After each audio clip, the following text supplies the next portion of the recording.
প্ৰণাম জনাইছো দেই মনজং গাইতিও পারে বকলাখন বাদ দে ও রংমন ধর্মনটা জাগো ও গুটেখিনি লৈ লাগো হয়সা ময়সা বলে রাজ্যখন আকো পছিব ইয়াত জয় দেই কই থাকিলে পিছত হাবি ভাঙি খেতি মাটি মুকলি কৰিব লাগিব তইতো জানাই মোৰ পৰিয়ালৰ কথা আইও দেহি ও জানো তোন পাতি ধাইয়ে দুধাই কয়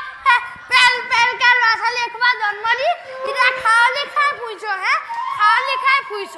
হে অলপ মোৰ ভবিছ নাই নে তোৰ